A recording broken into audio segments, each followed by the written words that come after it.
Welcome back, everybody. This is Ron, and we are blessed to be here with Paul Calverley, and we have been chatting about a lot of things. What a great conversation. At the end of this video, he is going to walk through and share some amazing things that he has collected over the years. I'm not even going to give you a hint, but I guarantee you will want to see them. They're pretty amazing. So let's just jump right in and find out what is the name of the ancestor that allowed you to join the Sons of the American Revolution, and what colony did they come from? Tell us a little bit about your ancestor. Okay, my ancestor was named Henry Vanderburg. He was born in Troy, New York. His family went back to 1750 something, being from New York. He was he started out an officer at 16. Was a lieutenant in the Continental Army. He was an officer at 16? An officer at 16. Wow. And 4 or 5 years later, he served throughout the whole war, and he became a captain, and when he was mustered out at the end of the war, he was a captain in the 2nd Regiment of New York, in New York. Wow. We hopefully, because we talked about him quite a bit, but hopefully I don't leave anything out. If I remember right, you're not quite sure of any of the battles that he participated in, but you think that he must have been in several or done very, very well in some of them. Because why? Because Evansville, Indiana was formed or settled originally and took the name of General Evans, who was in the Revolutionary War, and they named Evansville was in Vanderburgh County. It's the Vanderburgh that is my ancestor, and he must have done something pretty significant, because the general felt that he was really a patriotic type of a guy and had done quite a bit of stuff, because he served for the total length of the war and rose through lieutenant, captain, and then...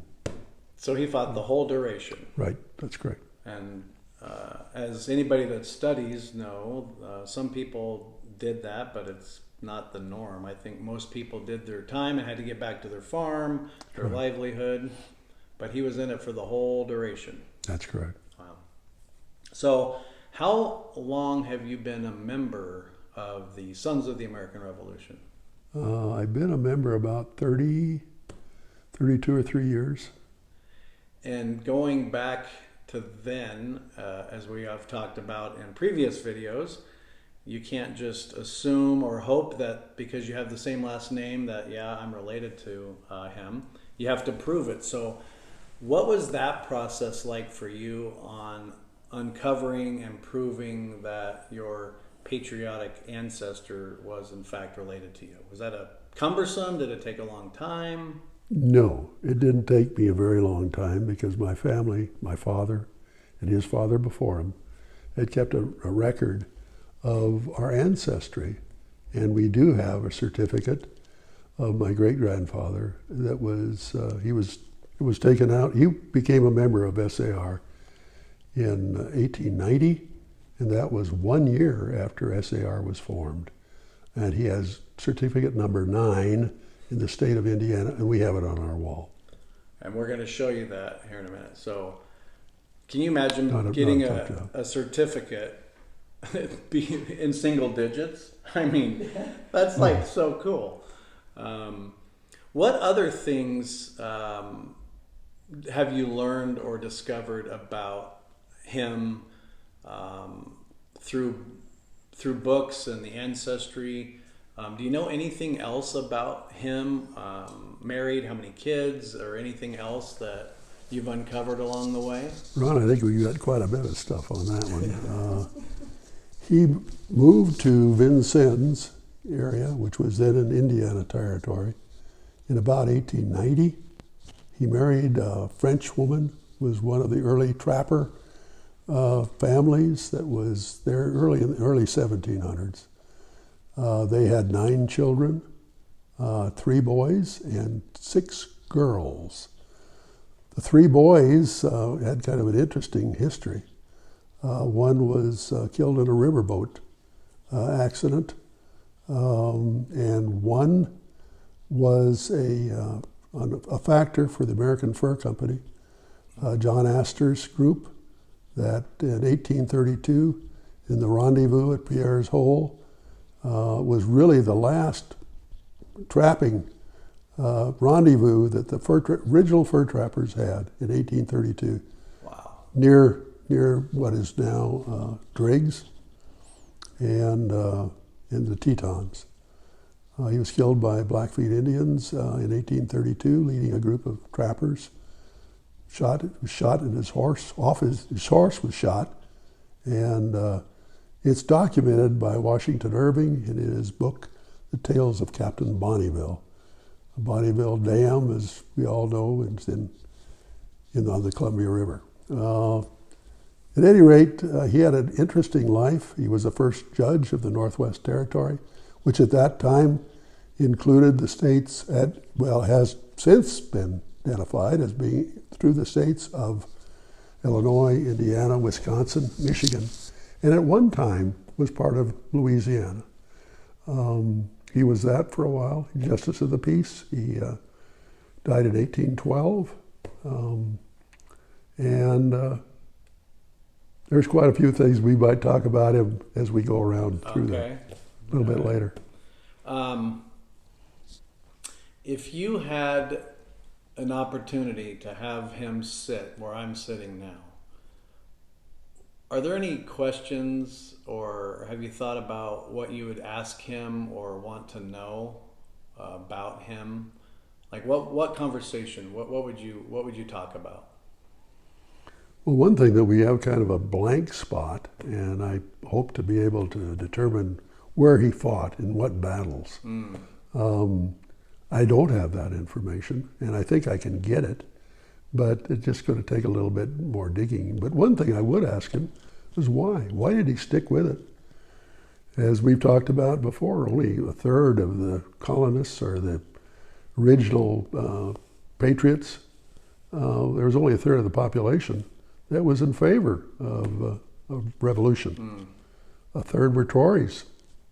So why did he do it? What was his fire in his belly? What created his interest in freedom and equality? And must have had a pretty strong one. It's always fun to think about, like, if you could sit down with someone back in the day, and I mean, I've mentioned this many times, but you know, if you made that decision of fighting for independence, you know, you're not just risking your land or your property. I mean, you're risking your life, which is everything. And so I think many people that I've read about, talked to other people, you know, I can totally understand why some signed up for a 6-month term or a year, and then after that they're done. But your ancestor, I mean, 8 years is a long time, and it wasn't like, you know, they were staying at a Holiday Inn at camp. That's right. It was rough. So for people like your ancestor that came back year after year, and when you figure out all the battles that he was in or participated, that would be something, because if you have that kind of prestige that his superior had of him, he must have done some pretty amazing things. Yeah. So you've been with SAR for a long time, probably a lot longer than most people watching this. Not all, but most. What's one thing that you like, or more, that you like about the organization as a whole? I think one of the things that I really appreciate is sitting down with others who've had ancestors that have experienced the same thing, that some of the same things that mine have. I think there's a passion there of trying to spread the word of what our country, the people that sacrifice for the great things we have here in this country, and get more of an awareness of those that we should be so proud of and be so happy about, that we live in the country that we do. And I think that's something we can spread the word on, that type of a thing, and create appreciation for what we have here. For sure. And you've actually mentioned earlier that you have taken some of the items that we're going to go show you here in a minute, show you the viewer in a minute. But you've gone into some schools and shared some of that history. Yes, I am. And being a teacher with my wife of the American Revolution and the Constitution, some topics they might tune in and out of, but when you're bringing in artifacts or historical items and talking about somebody that you were related to, what was your experience like with that? Did they just light up or show interest as I would assume that they do? Yeah, actually it depends upon the grade level, I think, a little bit. I think it's in the intermediate type grades where they really show quite a bit of interest in this type thing. They're interested in things that may not interest some other people, but there is an interest there, and I'd like to see that kind of light up in children's faces, that there's kind of a light that turns on. Yeah. That, gee whiz, maybe we did have something here that we should be more proud of than we are, and recognize these individuals that did so much. And I think that's part of it. All right. Is there anything else before we start the tour of the unbelievably cool items that you have? Is there anything else that you want to add here, or are you ready to go show some items? Well, I think we might just as well take a look at some of this stuff, and during that process we can kind of talk about some of these things. But, all right, well, let's get to it. Okay. All right, so the first item on the tour, here we are. Go ahead and tell us about this. But this is our favorite piece that we have that's been passed down through the family since 1790, when it was made. It was made by Vanderburg, Captain Vanderburg, for his wife in 1790 when he was married, probably in Pennsylvania. This was on the Antique Roadshow.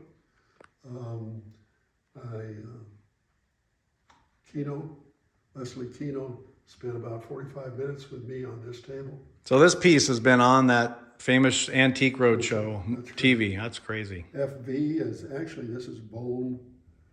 The FV is the initials of Frances Vanderburg, who was his wife. And this has never been done anything with, which is to its credit. There's nothing that's ever been refinished on it. So you haven't lacquered it or resanded it? The inlay, it consists of various woods that were cut out and placed in there on both sides. It's a gate leg card table. It was valued at approximately between $15,000 and $20,000 by Keno at the show. Wow. And it will be continued to be in our family for many, many years. Yeah, I would say, I don't know if you could actually put an actual price tag. I guess that's what that show does, but this That's is... right. No, as far as we are concerned, it's priceless. Well, that is amazing. I'll get a close-up here of... So, people hear, 17, 1800s is like a long time ago, but just for perspective, this table was around 9 years before George Washington passed away. So, we're not talking about new. We're not talking about something new, but it's just in amazing condition, and something that back then they built things to last. Obviously, all out of hand tools. They didn't run this through a lathe or any of that fun stuff. But wow, It's a gate leg table, so there is another leg to this table that goes out to the back, and so this can go down. So if the table is moved out, you could just lay it down. Lay it down, and it would be on that other leg, and so it would be used for cards. Wow. Card table. That's just like immaculate. I'm trying to. I hope the video shows it, but it's just It's amazing. It's made out of cherry. Cherry wood. Not from a tree that George Washington cut down. No. Because we all know that's fake. Yeah. Wow, there you go. Well, let's go see what other treasures you have in store. Okay, this certificate was given to Henry Vanderburg when he was a captain in the late war of the Revolution, signed by George Washington and Henry Knox, who was the Secretary of War, in 1885. This in the Society of the Cincinnatus. The Cincinnatus was a group of Revolutionary War officers that was formed by George Washington and others. George Washington was its first president. And it consisted of about 2,500 officers for the purpose of taking care of widows and orphans that were created, at least halfway orphans, by their loss in the Revolutionary Army. We've had this in the family for many years, and we're very pleased to have it. It was actually kind of an interesting thing. It came out on Wheel of Fortune? Wheel of Fortune. And when they used to give things as items, one of these certificates was given, and it was at that time thought to be about $30,000. Wow. For this type of thing. So I suppose, I don't know how many documents have been signed by both Henry Knox, there's his signature, and George Washington in 1787. So that is way amazingly cool. So we were just looking at this, and this was signed December 10th in 1787 at Mount Vernon. Obviously, most people know that is George Washington's home. Okay. His grandfather, my great-grandfather, was the 9th person in the state of Indiana to join the Society of the Sons of the American Revolution. Nationally, it was number 1609. This was in January of 1890, and as we might know, the society was formed 1 year previous to his certificate. And this was to Joseph O. Henry Soames. And we talked about this, but the size of, this, compare this to the certificates that you get now, maybe it's like 25% that size, but you'd said that this had been rolled up, and just the fact that it remained in such good condition. I mean, it's still got the ribbons on it, on the seal. And I just think that's really cool. Number 9, single digits. That's just wild. You've got quite a treasure trove here. There's a kind of a side story, and this is what you find when you do a lot of your research on your ancestor. It has to do with one of his sons. His oldest son was a graduate of West Point, was a major in John Astor's American Fur Company. He was one of the early trappers in the West. Participated a lot in Teton Valley, Pierre's Hold, 1832, in the Battle of Pierre's Hold with the Blackfeet Indians. Subsequent to the battle, he was killed by Blackfeet Indians in Ennis, near Ennis Pass, in the state of Montana. And there's quite a documentation of that in Washington Irving's book, The Tale of Captain Bonneville. And in this book, it was written by the person that is the Oregon California Trails Association. In the book here, there's also quite a bit of information in Old Vincennes, another book that refers to Captain Vanderburg and his history in this book. Wow. Well, I'll see if Pierre's Hole might be of. That looks at least maybe available. So I'll if I can find links to these books, or if you, the viewer, want to pin it out, I'd like to add it in case somebody would like to order these books and read them yourselves. They're probably just amazing stories of firsthand accounts. What happened? I've been looking for is Henry Vanderburg's will. That is in Vanderburg County's Historical Society, and was in their library, which was obtained about 10 years ago from a farmer that had Henry Vanderburg's will, which was kind of interesting to see how much he actually had and how much things were worth in 1812. Yeah. That's fascinating, and who he had as indentured servants and how much they were worth. This was all part of the will and the value of those people too at that time, as well as a Negro slave. Mm-hmm.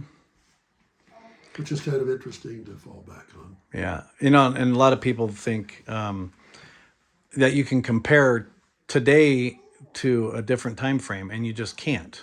Yes, slavery was bad, but you can't bring something 250 years or 500 years ago into today's world and try to compare them. It just does not work.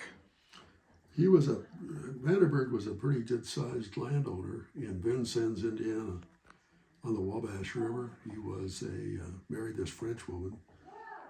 At that time, land was not in sections, and they were in what they called, and I should remember the name of it, but they were long sections. They were long and narrow pieces of property. Like tracts?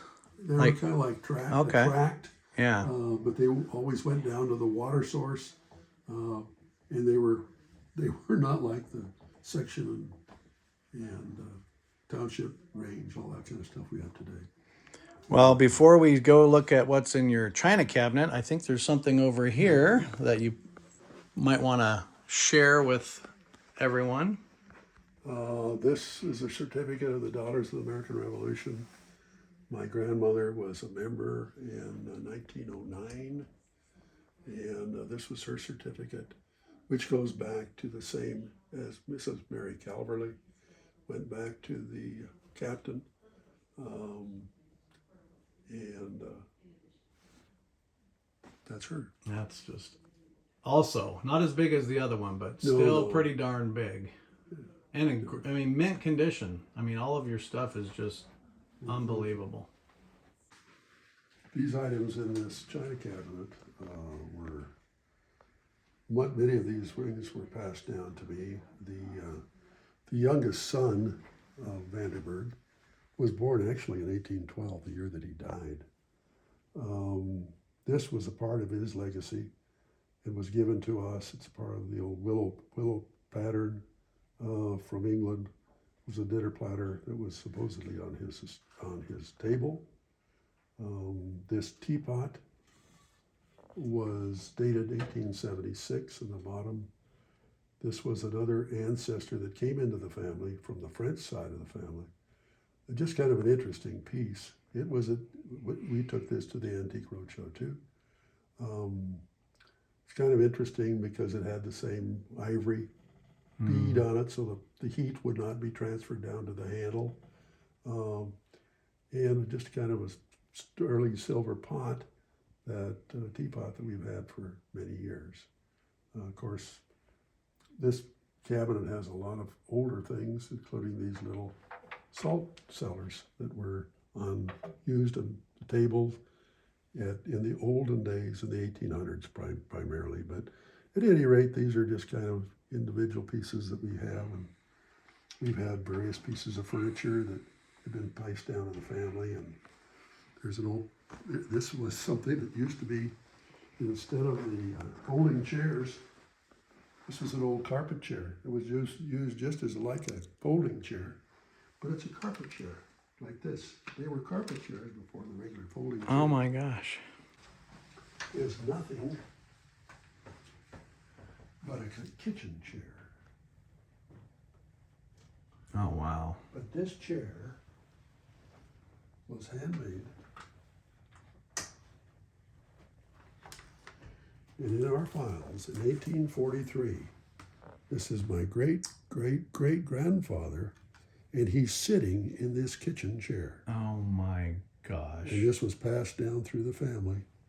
And you could tell it was pretty much, and really it's not worth much, but it does have some provenance. Well, It makes it kind of interesting. That is unreal. And my dad was really good about labeling furniture. And he put all these labels on the furniture we Oh, had, so smart.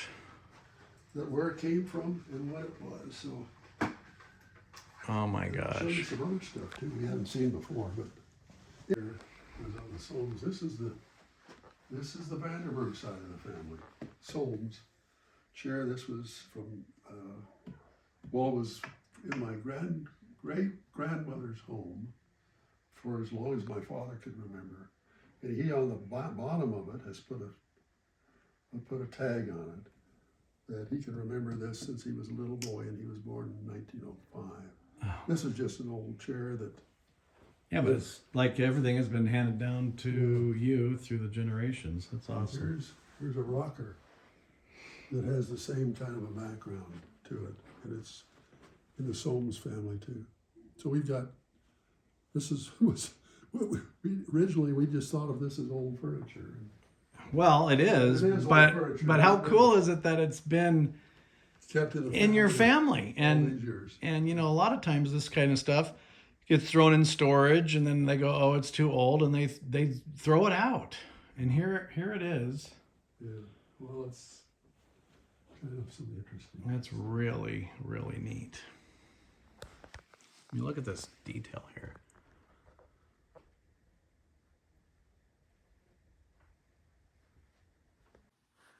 So we want to thank Paul and his wife who helped us in our pre-discussion.